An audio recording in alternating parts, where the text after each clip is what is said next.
The HR Stories podcast is brought to you by the team at HR Stories. The team at HR Stories helps businesses and nonprofits better manage the employee experience by providing the tools, training, and resources they need to take their organization to the next level. To learn more, go to our website, team@hrstories.com. Each week on the HR Stories podcast, management and HR consultants Chuck Samickian and John Tallheimer dive into the stories that matter to small business owners, nonprofit leaders, and HR professionals. We continue to be amazed at how companies allow poor decision-making, lack of knowledge, or in some cases, hubris to cause harm to their organization. Each week, we discuss stories where companies must pay large fine, lose great talent, or even stain their reputation within the community. And we tell you how to avoid the same fate. Welcome to the HR Stories podcast, where there is a lesson in every story. In this week's episode, John and Chuck talk about a court case that changed pregnancy employment law. But here, first, what is happening in the HR news? What is happening in the HR news? Folks, my name is Chuck Samickian. And I'm John Tallheimer, your co-host for the day. And together we are Wild Stallions. Oh wait, that's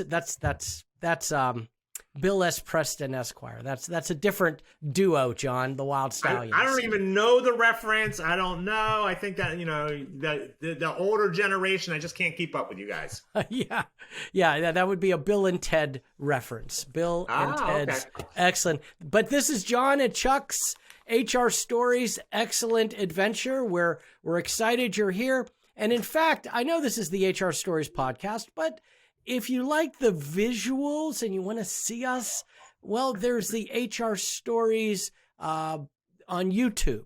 And if you want to get that aspect with the same content, but with some more visuals, go find us on YouTube at HR Stories Podcast. Now, Chuck wants to be seen by as many people as possible. His life goal is to be recognized when he goes out to dinner. So people are like, oh, you're the guy from the HR Stories podcast. So definitely check us out with the visuals. We do make funny faces and comments that you may not see on the podcast. So always good to do that as well. So Chuck, what's happening in the HR news? What have you been paying attention to? Well, today's story is a foreshadowing. Got a couple of pregnancy items in the news. And so just as a reminder to our audience, the Pregnancy Workers Fairness Act goes into effect this month because we are in June. But we're going to talk about that later, John.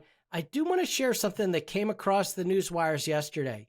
There is a universal paid leave bill that has been reintroduced into Congress just yesterday. Kristen Gillibrand from New York and Rosa DiLario from Connecticut introduced this updated version of what they call a signature legislation to create a permanent national paid family medical leave program. And instead of maybe adjusting it so it could be, I don't know. I know there's opposition to it. There's support for it, but they kind of doubled down and they expanded on it. They brought in the definition of family to ensure a broader range of caregiving relationships. In the past, it was just spouse, domestic partner, children under the age of 18.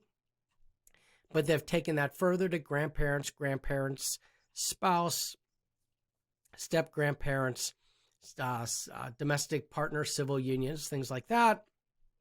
And there's a number of other provisions, including who would be eligible. So I still think in our lifetime, there will be a national paid family leave.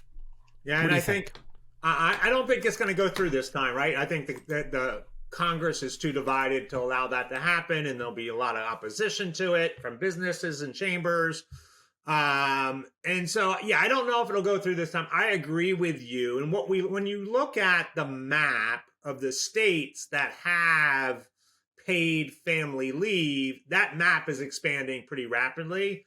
And so I'm going to see more and more states or cities or ordinance do that. We're also seeing more companies, especially international companies, just build that into their benefit plan. And to me, I think it's going to be that competitive advantage between talent, right? And so I'm looking and I'm going, gosh, I'm going to be in that situation. I'm young. I'm starting out my career. This company pays for maternity leave. This company pays for me to take care of my sick child. This company pays for me to take care of my sick grandparent, my sick mom. I'm probably going to start looking, go, well, that's really a benefit. That's really beneficial to me, right? And so it can be a competitive advantage, even if you're not doing it because of government regulations. I can see more and more companies kind of doing that as a way to stand out in the talent market, which is really tight right now. Absolutely. What do you got, John? What's going on in the news with you? Well, I was wondering, Chuck, do you think customers and coworkers or employees are ruder than they used to be? What do you think? Well, definitely on the customer side. I've seen that airlines and such. And I've actually seen now with the advent of this like social media, like on a phone, boom, I can record. I've seen obviously customers, but I've seen employees too. Yeah, right. And so you're not alone, right? And so more and more people are feeling that their coworkers and the customers are rude. According to Crone Ferry, 59% of employees believe their coworkers are less civil than in the past. According to Axonfy, customers' hostility is also at a high. And so this is impacting, right? Rude workplaces are impacting decreased job dissatisfaction, increasing stress, lower productivities. And so really the question becomes, what can we as managers and leaders and HR professionals do? And really the number one thing that I would say is we can work on psychological safety, right? And so we know Google and other organizations have gone out and found out what is the number one thing that makes teams most effective. And it really is that psychological safety where they feel safe to express and also not to have to worry about people being rude to them. And one of the lessons I learned when I was in corporate America, and I don't know, you probably had the same thing, is understanding people's level of safety, psychological safety, and physical safety and emotional safety is different than yours. I remember I used to be the business continuity person for a major corporation. And so I was always responsible for making sure that we had staff available when we had major snowstorms. And so I would always reach out to the managers and say, hey, look, your team needs to be here. And there were people that like would not drive if there was a half an inch of snow on the ground. Like that, they felt unsafe and that kind of stuff. And I was like, come on, it's safe.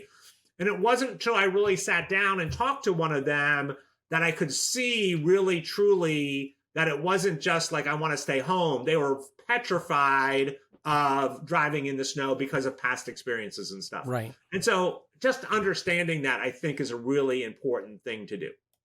Yeah, absolutely. It's funny you bring up that, talk about psychological safety. I have a keynote, a little speech that I've done where I talk about trust in the workplace. And I said, trust, you have to have psychological safety to allow yourself to open up for your employees to have trust. Just like in a personal relationship between two people, in order for love to bloom, right, you have to have that psychological safety. Once you have that, any therapist will tell you, then you can have love. Well, in the employee world, I tell people it's the same thing, except you'll have engagement, right? You'll have more engagement, you'll have more trust. And, the civility thing, I guess it's not just in Congress, right? People having problems with civility. It's throughout. So great story, great survey that you found from Korn Ferry. So love that. Yeah, I think it's good information to kind of think about, like, what are we doing? And there was another story, and I just read this recently. Oh, Target, right? So Target had a big backlash. We're coming up in June, right? We're coming up in June, Pride Month. And so they were rolling out their Pride apparel, that kind of stuff. And they were excited about this as a big push, right? They were going to do all this stuff. And they ended up, because employees were being harassed, right? The average person that was making, minimum wage, well, above minimum wage at Target, was making their base level salary, was getting yelled at because this corporate made a big decision. And so they ended up rolling some of that back so that their employees felt safe, right? And so it wasn't because they were like caving or anything. They're just like, look, we want our employees. Number one thing is we want our employees to be safe. So I think it's a really important kind of thing to kind of address in your workplace to make sure, are my employees feeling safe? Whether you're a restaurant, whether you're in retail, whether you're in a corporate setting, do your employees feel safe is critical. And I would look at that. I would be doing surveys. I would be doing small roundtables just to make sure they feel safe and understanding what I need to do to help that. Yeah. And John, I know you have one more story. I have one too, but I was wondering if you could go into yours, because then I'll do mine and then we'll do our break, because it does relate directly to our story. But I got to tell you sent me a little snippet and I can't wait to hear about this. You gave me 3 words: strippers get unionized. I'm like, okay, tell me more about that. Yeah, right. And so when we usually think about unionization, we're thinking about Amazon being unionized. We're thinking about Starbucks being unionized. The steel industry. Yeah, exactly. Right. Yeah, that's where we think about it. Right. And so there is a small dive bar, small topless dive bar in North Hollywood.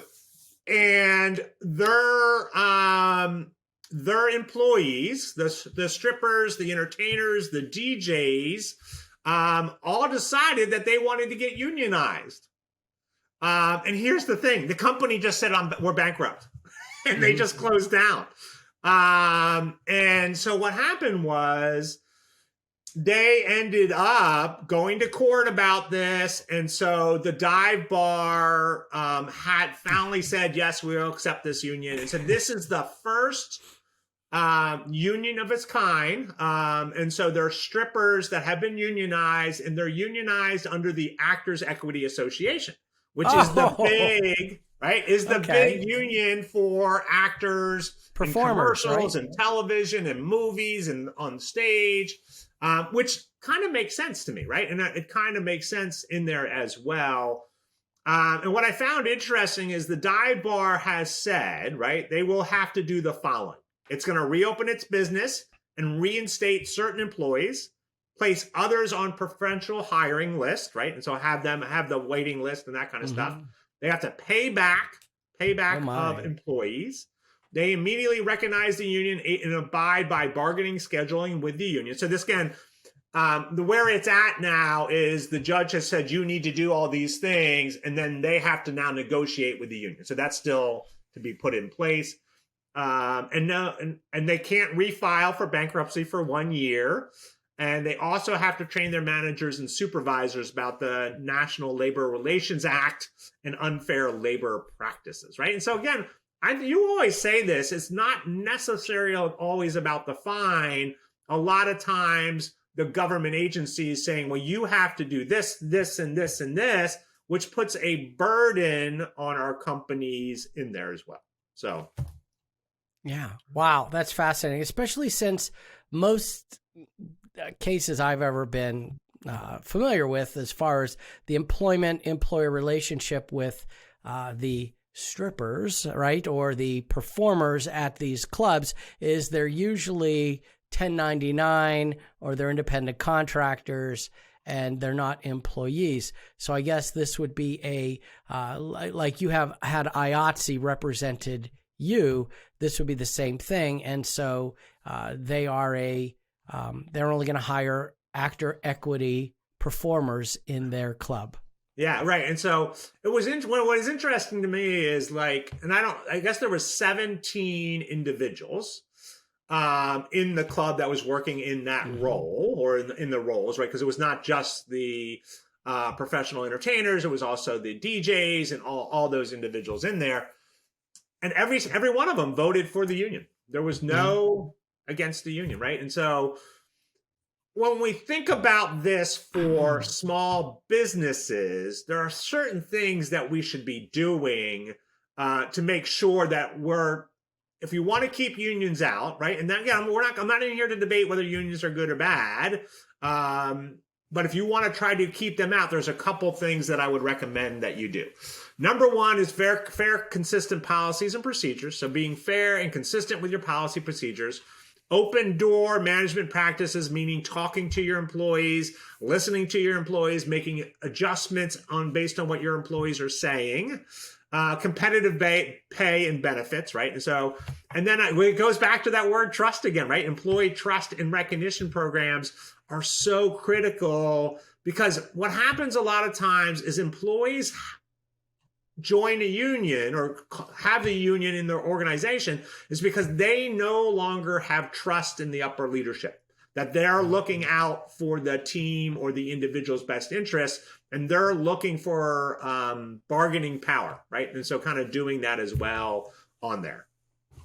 Yeah, I had a uncle, and we'll wrap up the union thing here, but I had an uncle that was a big union boss kind of guy in the printers union in the Cincinnati area in Ohio.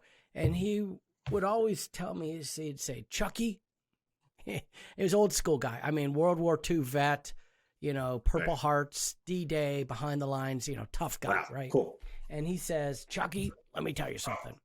Any company that gets a union deserves a union. So there you go.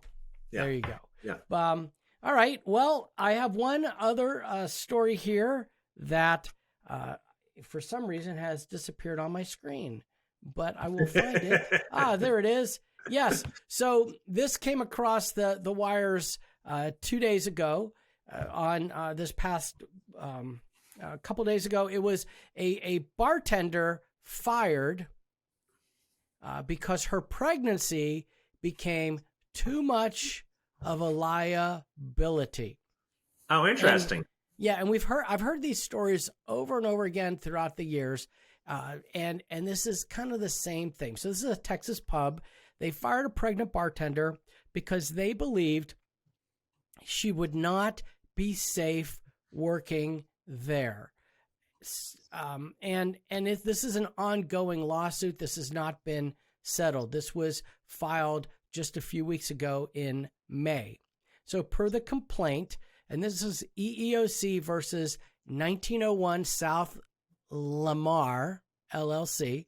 The bartender worked for the Corner Bar in Austin. Anyone in Austin, you'll know where that is, perhaps. And after her pregnancy became visible, the company cut her hours, removed her from the profitable closing shift, and our manager told her the business was parting ways with her. According to the complaint, he also told her the company was genuinely scared something bad would happen to her if there was a bar fight or if she became too much, and she was becoming too much of a liability. And basically, John, that is against the law. The interesting thing here is I went in, I read the court case, and overall, she didn't even say I'm pregnant or anything. She all of a sudden started looking pregnant. They said, you're pregnant. So then she said yes. And they said, well, you can't work here when you're pregnant. There could be a bar fight, and we're going to have to let you go. Their decision, not her decision. And I've seen this with UPS. There was a famous case with that, where UPS pulled someone off a route because UPS said, well, you can't be lifting things, you can't be doing things. I've seen it in other situations where companies come in, saw it in an auto dealership, the same thing. Oh, you look pregnant, you could hurt yourself, you could slip and fall. We don't want that liability. For your own good, we're going to let you go. Right. Crazy things like that. And, well, we'll see where this goes, but I think I can see where it's probably going to end up. Yeah. And I'm assuming that she did not request any accommodation. And she wasn't like, well, I need to sit down for every 5 minutes I work. I need to sit down for 5 minutes, right? She wasn't asking for anything, any accommodation that could be seen as an undue hardship to that bar, right? There was nothing in the complaint that said that, I'm assuming. No. No, and this is a direct violation of the Pregnancy Discrimination Act, which we're going to talk about after our break today. A little bit of history there, but here's the deal. This is based on stereotypes and assumptions.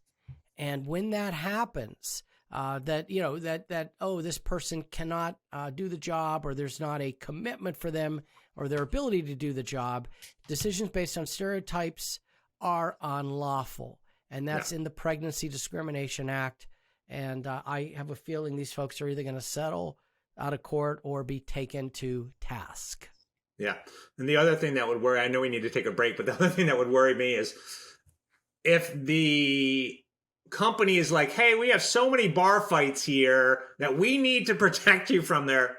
That seems like that would be just an issue overall. I get it. Right? Yeah. We're in the bar business. We get it. I understand. But boy, that's when you need to hire the right safety personnel to make sure that that doesn't happen in your organization. But I get that. Yeah. All right. So, ladies and gentlemen, you have been listening to the HR Stories podcast, where there is a lesson in every story. We're going to take a short break. And when we come back, Chuck is going to tell us his story. And it's a story that changed employment law. From the Supreme Court.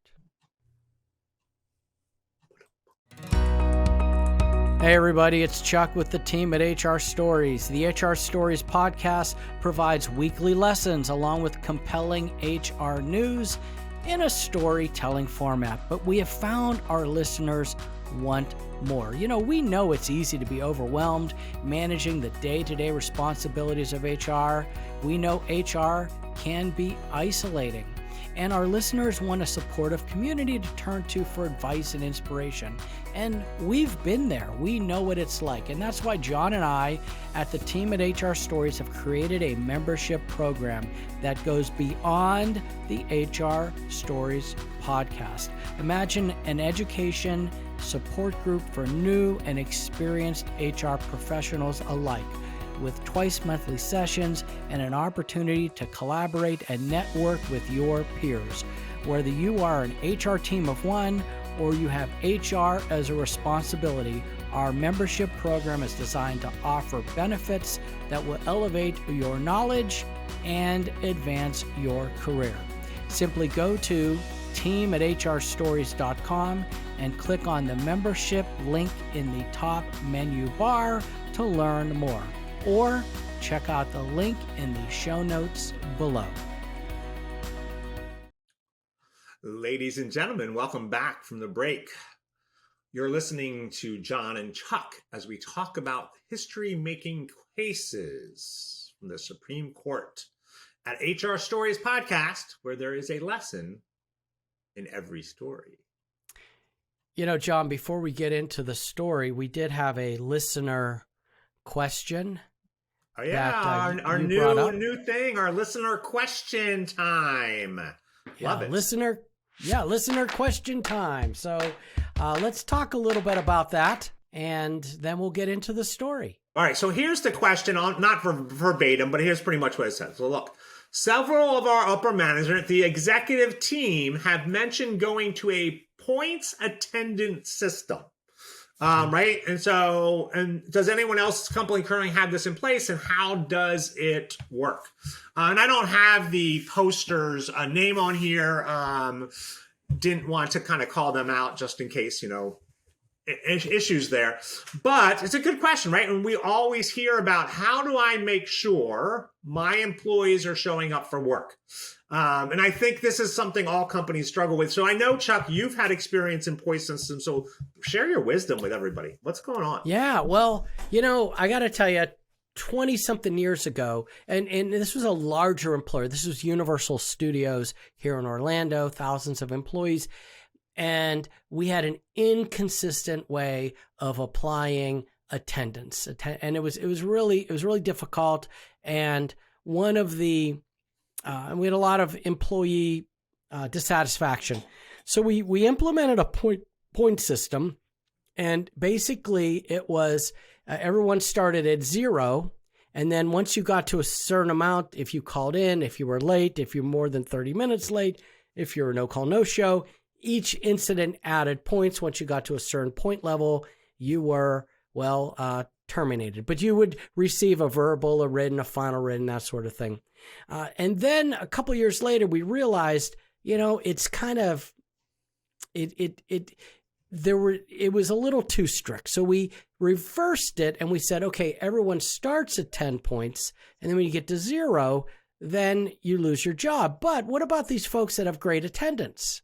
Right. And so we would then allow them to have extra points and maintain that. So that seemed to work. It worked for a large company. I've used it at a few other larger companies.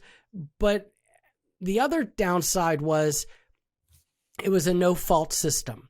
So if you called in because you had to go to a doctor's appointment that day or you really were sick, you were still deducted a point. And that was always a source of friction because people would say, well, I was really sick. And I'm like, I know you were really sick, but you're never sick. You're never calling in. You just lost a point. You're not even near 0. People really wanted to stay at that high level. Right. Yeah. Like, I got it down to 8. I'm panicking because I'm at 8. Right. And so, yeah. So, but I will tell you, I've also worked, I went to another company and we actually got rid of the point system and we just built in extreme attendance or lack. I can't remember the exact words. And we actually laid that out, which we considered, it was like more than 3 call-ins per month, call-offs, or it was like 5 lates per month would be considered extreme, which would then get you into but that was a smaller company and we were able to control that. So it could go either way. I don't know who else out there has it. I'd love to hear from folks in their success or non-success. Yeah. Some companies, John, have assigned points to any other policy violation. In other words, if it's a safety or if it's any other type of infraction, they would say, okay, that's worth this point and beyond attendance. I've not played in that sandbox, but I have seen that out there also. Now one thing I will say, I also think it depends on your employee base, what percentage of your employees are non-exempt versus exempt, right? Because if they're exempt, if they work any part of that day, they need to be paid through that day. Yes, you can deduct time from their vacation bank, or their sickness bank or whatever you're calling your PTO, personal time off bank. You can do that, but it does get a little more complicated when you're thinking about the exempt population and how you're doing that. I had, and I don't know if I told you the story, Chuck, I had somebody in one of my classes, we were talking about attendance and how do they do it. And they shared that they had what they called a positive bonus structure. So if you had perfect attendance through the quarter, you would get a bonus. Mm-hmm. And here's what I love about what they did with that. They did 2 things that I thought were really interesting. The first one was the more employees who had perfect attendance, the bigger the bonus was. So they would give people more money if their peers were also having perfect attendance as well. Oh, right? I like that. That builds that peer pressure to be like, hey, you can't be late because if you're late, I'm not getting my money, right? I want additional money. I want to do that. So I thought that was interesting. The second thing they did, which I think is critical to building a culture of the importance around attendance and being at work and that kind of stuff, every quarter, there was a bonus day where the chief executive officer, right, the CEO of the company, would walk around and hand out the bonuses to the people that got them and shake their hand. Right. And so now if you're in the room and the CEO comes in and says, hey, John, I want to thank you for having perfect attendance today. And you're in that room going, I didn't get it. You're going to be thinking, oh, I could have got that bonus if I hadn't done this. Yeah. Right. And they did have excusable absences. Right. And so there are situations where kids were sick and that kind of stuff. They were excusable. So it's just, again, looking at this, the underlying goal is how do I get my employees to be at work on time and be at work, right? And so one of the things I always kind of step back at and go, all right, what is an acceptable amount of time that an average employee is going to need off during the year, right? And giving them that personal time off for those things. And then also, what is our policy in terms of how important is it for people to be on time? For some organizations, it's critical, right? In a manufacturing line, everyone needs to be there in the manufacturing line. But if you're working in a corporate finance department, is it really important that everyone's there at 9 a.m.? Or can some people come in at 8:30, some people at 9:30, right? Is their ability to build that flexibility, I think, is also critical to kind of just really go back and think through, what are we trying to do for these organizations? Yeah. Yeah, no, I agree with you. It just depends on the organization and the type and what type of culture kind of create. I will tell you one interesting thing. As a frontline manager, frontline supervisor, outside of HR, when I was doing frontline operations, right, points became currency. So, let's say we have to open up an attraction. I had a couple of call-ins. I need employees to come in. I would actually say, look, if you come in, I'll give you a point. I'll give you a point. I'll give you add a point to your balance, to your balance. And so it became currency in that way. It became, so that's crazy stuff. Well, John, it's June, and do you know what that means? Wow, I do. I actually do. I checked it out. So June 1st, I don't know if you missed this, June 1st is National Flip a Coin Day. National Flip a Coin Day. Oh my gosh, it's like you read my mind. You ripped the thoughts right out of my head. Right? That's an important day. When I was thinking, when I saw that, that's pretty much how we run the podcast, right? Let's just flip a coin and see what we're going to do.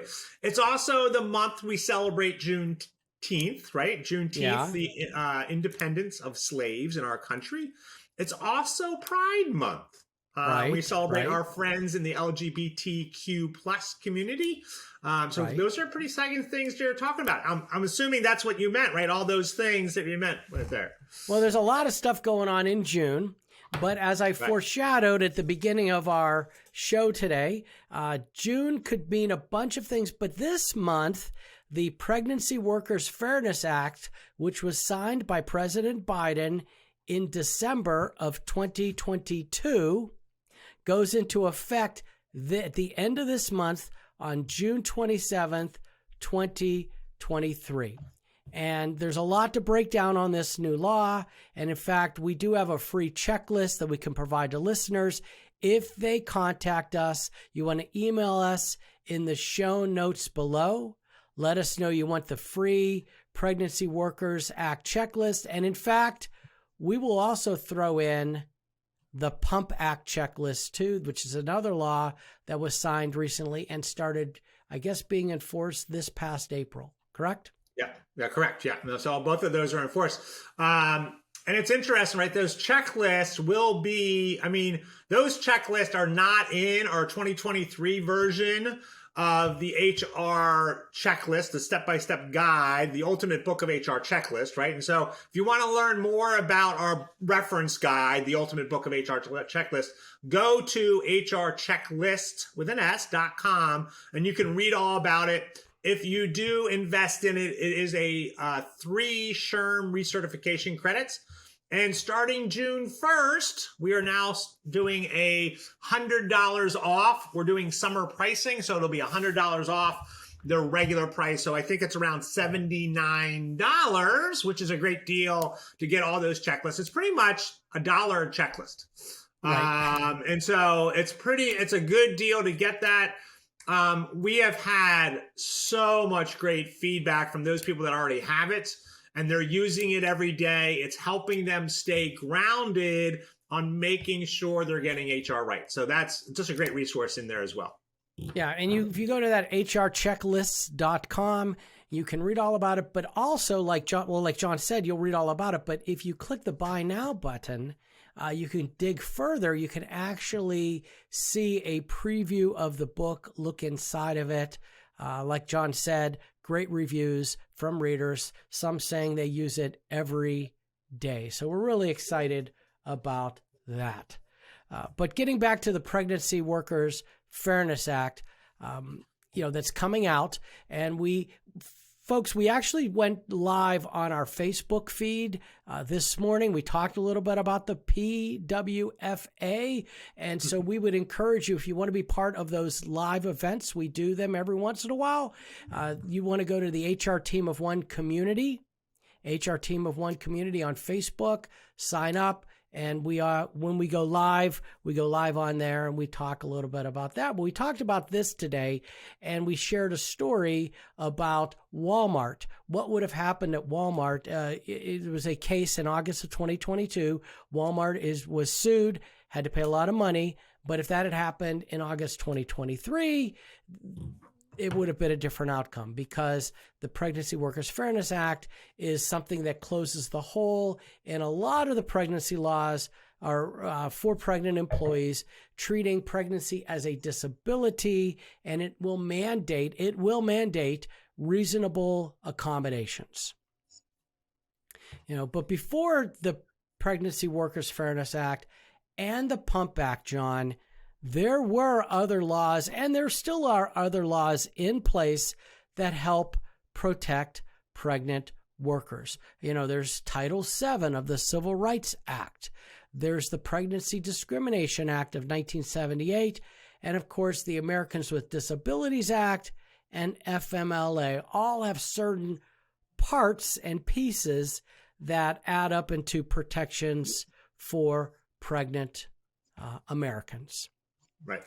Yeah. Right. Lots of different laws, lots of different regulations. And I think a lot of times we can get like, okay, wait, where am I following? What do I need to do? Always do what's in the best interest of the employee. Always will get you in the better place to do that as well.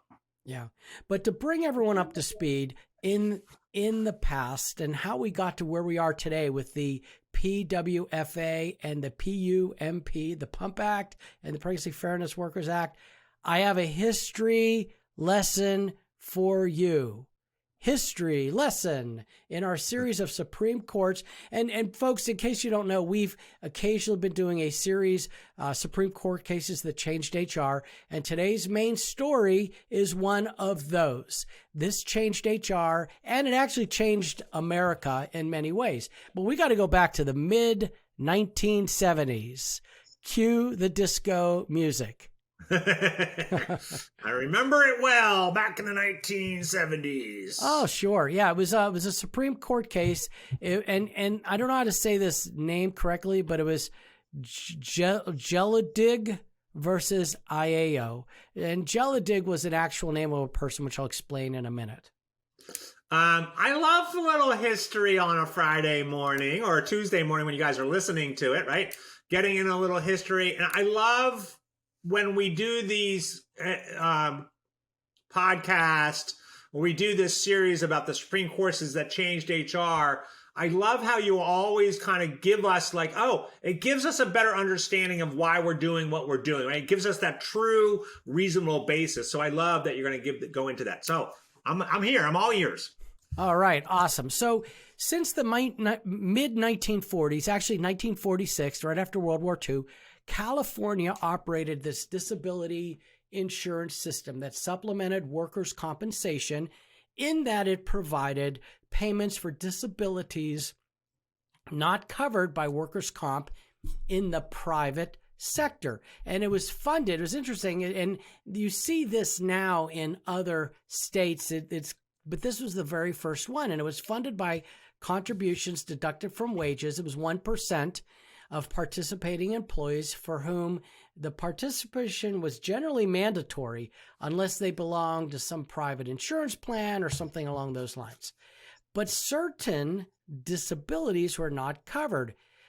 For example, maybe those resulting from drug addiction and certain other disabilities, John, resulting from pregnancy. And in fact, the policy within this system said, and I quote, "In no case shall the term disability or disabled include any injury or illness caused by or arising in connection with pregnancy up to the termination of such pregnancy for a period of 28 days thereafter." So that went on through the 40s, through the 50s, through the 60s, into the 70s. Enter Sylvia Aiello, Sylvia Aiello, who by all accounts was a dedicated, hardworking employee, and she found herself with a difficult situation. She was contributing to the fund throughout her employment, but when she became pregnant and had to take time off from work due to complications, she discovered that the fund denied her disability benefits specifically for pregnancy-related conditions. So she, Sylvia, decided to challenge the decision. And Interesting.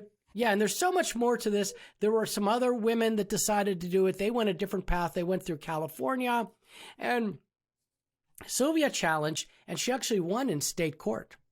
But the California Disability Fund, State Disability Fund, actually appealed it, and it went up to the Supreme Court. And it was there that the justices examined the question of whether the exclusion of pregnancy-related disabilities from this benefits program violated, now this is interesting, sex discrimination protections against sex discrimination under the 14th Amendment's Equal Protection Clause. And on one side of the battle stood Sylvia, who argued that, hey, the exclusion of pregnancy-related disabilities is a form of gender discrimination.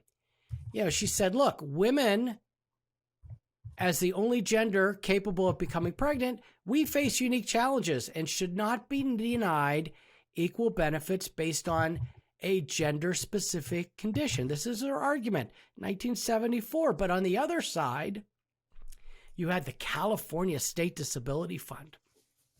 Deep pockets, John. And get this, the representing the fund was the HR director. And that's where the court case name comes from. His name was Michael Geduldig. Michael Geduldig, I guess. And he maintained, hey, that the disability benefits program did not discriminate based on sex. Instead, it distinguished between pregnant and non-pregnant employees, treating pregnancy as a temporary condition rather than a basis for discrimination. So, Chuck, before you go on, I just want to read the 14th Amendment clause. And so what it says is no state, right? So no state shall make or enforce any law which shall abridge the privileges or immunities of citizens of the United States, nor shall any state deprive any person of life, liberty, or property without due process of law, nor deny to any person within its jurisdiction the equal protections of the law. Right? And so again, requires states to practice equal protection under the law. Yeah, and it's really interesting as we get into this how that got all twisted around back in the 70s. So after careful consideration, and I don't know, that's what I read. It was called careful consideration. Right. And maybe it's out of respect. But the arguments presented, the Supreme Court delivered its verdict. It was a 5-4 decision. And the court sided with the California State Disability Fund and Michael Geduldig, ruling that the exclusion of pregnancy-related disabilities from the disabilities benefits did not violate Equal Protection Clause. Did not violate it. I think that's interesting. Not the way I would have seen it, but I do think it's interesting kind of looking at that law and applying it to this situation. Were they treating people differently based on their gender, based on that, right? Because it says equal protection under the law. And so were we giving that equal protection in this case? Yeah. And at first, it didn't make sense to me because, it is a lot of, when I read into this, there's a lot of legal, and I don't want to use the word mumbo jumbo, don't want to offend our lawyers out there, our legal eagles, but there was a lot of that legal jargon. And so you are correct. I had to read it several times. Doesn't make sense to me, but to really understand it. And the majority opinion in the Supreme Court reasoned that the California State Disability Fund's policy was not discriminatory on the basis of sex and gender because it treated, like you said, everyone the same. Whether you were pregnant or whether you were non-pregnant, it treated all employees alike. And that offering, get this, offering disability benefits only to women because men could not become pregnant would then constitute unequal treatment. And so the discrimination could violate the 14th Amendment, which if you didn't offer to men to just to women and men, then, oh my gosh, we're in violation. And so they hid behind that 14th Amendment and ultimately said there's no evidence of sex discrimination under the Equal Protection Clause as men and women are receiving equal protection. Equal but not fair. Yeah. Right.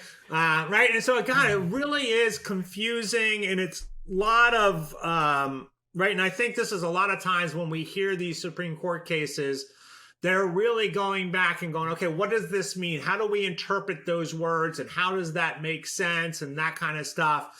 And so what was the descendant, the other judges saying about the ruling? What was their dissent opinion? Yeah, sure. So Justice William Brennan wrote the dissenting opinion, and he argued that by disallowing these payments related to pregnancy, the state inevitably discriminates against women. And we're sitting here in 2023 and we're like, that makes sense to me, right? I mean, in a way, right? But the decision, broadly wise, it wasn't just you and I that were maybe like, I don't know. It was met with considerable controversy at the time and criticism. Many others also argued that it failed to recognize the unique challenges faced by pregnant women and perpetuated gender-based discrimination. Sounds odd now that we're looking at this, but based on the laws at the time and the interpretation of those laws at the time, this was the result. Okay. Right. Okay. So what's next? Well, there is good news. There's good news. I love good news. I need a good news story today. Give me the good news. The good news is the ruling prompted significant legislative action. What we mean by that is Congress got involved. There was another court case that went before the Supreme Court. It was called General Electric versus Gilbert. That's actually a little more widely known. It's a little more widely studied within the halls of the HR certification world, because the case we just talked about was considered a non-significant course, branded that, and it's kind of faded into history. But that prompted this next case in which the Supreme Court held that Title VII's prohibition, so not equal protection, 14th Amendment. Now we're talking about Title VII, prohibition against sex discrimination, does not include a ban on pregnancy discrimination. So it said, even though Title VII of the Civil Rights Act says sex discrimination is illegal, that doesn't apply to pregnancy. And Title VII, even though it bans sex discrimination in employment, it did not cover pregnancy. So a few years later, yeah. So, and that was the big one. That became the significant case that finally prompted Congress to pass what we now know as the Pregnancy Discrimination Act of 1978. And I always thought that act was a standalone act. I didn't tie it together and realize that it actually is an amendment to Title VII. Oh, right. Yeah. A lot of times when we're talking about it, we talk about it as if it's separate, but it's really going into there and defining sex and gender and kind of talking about pregnancy in those cases, right? Yeah. And what they did, they put it through to specifically reverse the Supreme Court decision in this Gilbert case, the General Electric versus Gilbert, and explicitly prohibit sex discrimination on the basis of these areas: current pregnancy, past pregnancy, potential pregnancy, medical condition related to pregnancy or childbirth, including breastfeeding and lactation now, and then having or choosing not to have an abortion. I don't want to get into, I know some people are, oh, abortion, he's talking about it. No, this actually is covered by the law, folks, okay? Despite what, in other words, you cannot discriminate against an employee because they decided to have an abortion. That's what this law basically... Or not having an abortion. Or not have an abortion, right? That's what this law basically said. And birth control. Contraception, in that companies cannot change their healthcare policies to exclude birth control.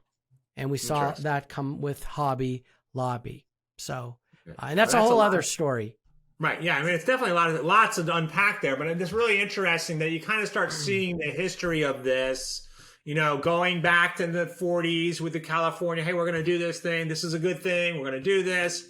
Somebody got in there, right, and said, oh, well, we're not going to do that because it would cost us a lot of money if we have to deal with pregnancy issues. And so, right, I'm thinking it was a financial decision back in the 1940s. So we're not going to put that in there. Time passes and somebody's like, that doesn't seem fair. I'm not getting paid. I can't work just because it's related to pregnancy. Doesn't seem fair to me. Goes up to the Supreme Court, and the Supreme Court, sorry, under the 14th Amendment, the equal protection doesn't fit, not in there. And so Gilbert then comes along going, well, it does fall under Title VII. And then the Supreme Court's like, no, it's not under Title VII. And then, right, now I'm recapping all of this, right? And then the Congress comes back and says, we're going to change this. We're going to go put a law in place to protect pregnant workers in the workplace and during their pregnancy, before their pregnancy, after their pregnancy, any medical conditions relating to the pregnancy. Wow, that's a lot. Yeah. Wow, this is I love how you broke this down. Yeah, and look, while the first case we talked about, Geduldig versus Aiello, it may have been a setback for women's rights at the time. It ultimately sparked enough controversy. It sparked legal reforms that provided a stronger protections against pregnancy-related discrimination in the workplace. And that's my final word on that. Yeah, well, I would love you to tie this into the Pregnant Worker Fairness Act. Like, how does that cap all this off? And why was it necessary for that to be passed in 2023? We had this law in 1978. Why was it necessary for that law to pass in 2023? Yeah, sure, because pregnancy itself is not considered a disability. So if someone would get and we saw it in the Walmart case and we've seen it in the UPS case where someone might have a note saying, I'm pregnant, I'm not having any complications, I'm not having diabetes or any medical related instance, but my doctor said not to lift more than 20 pounds. Companies could then say, well, you can't do your full job. You need to either quit or go on leave or take some sort of leave of absence now. And with this new law that goes into effect at the end of the June, you can't do that. It elevates, in a way, it amends the ADA, and it says now pregnancy itself, just being pregnant, is considered a disability in which you have to provide accommodations. So pretty much every angle now is covered in this. Yeah, that's great, right? I mean, again, it's important. More and more pregnant workers are in the workplace. And so how do we deal with them? What do we want to do? How do we want to treat them fairly? How do we want to do that? Right. And so, always go back to culture, right? You always have to, I said it earlier today, we have to have that base, but we also have to think about, okay, what are we going to do to take that to the next level? And a lot of big companies are going, hey, we're going to give you 12 weeks off of paid or 6 weeks off of paid. We're going to make sure that pregnancy, everything's happening because we want you to come back to the workplace. And so we're going to make sure that you have everything you need to walk through that part of your life. Yeah. Folks, you've been listening to the HR Stories podcast, where there's a lesson in every story. Please like, comment, and subscribe. John, we've got a number of 5-star reviews on Apple Podcasts. Would love to keep that coming. Whatever podcast player you're listening to, if you could just rate us, that would be great. Don't forget, we've got a new website, team@hrstories.com. That's team@hrstories.com. You can read all about us, read all about our services. We do more than podcasting. We do consulting. We do training. We've written books, and we have a membership program coming out, which we are announcing, and you may have already seen it throughout our social media feeds, where you can actually have access to us. It's set up in a mastermind-like format, twice monthly, and you can read all about that. We'll be talking more about it later. And we also talked about it recently on our Facebook Live and our LinkedIn Live feeds. So thank you, everyone, for listening. This is the HR Stories podcast, where there is a lesson in every story. Thank you for listening to the HR Stories podcast. The material presented in this podcast is for informational purposes only. Chuck and John always recommend using an employment lawyer or HR consultant to handle any legal concerns or HR issues. We do our best to double check sources and make sure the information we are providing is accurate. We may eliminate or embellish without changing the basic narrative to make the story easier to understand. In certain circumstances, we may change identifying information to protect the innocent. The HR Stories broadcast is brought to you by the team at HR Stories. The team at HR Stories is designed to help anyone with HR responsibilities be better at managing the employee experience. To engage with us, go to the hrstoriesteam.com and learn more about how the team at HR Stories can support your business or nonprofit. Thank you for listening to the HR Stories podcast, where there is a lesson in every story.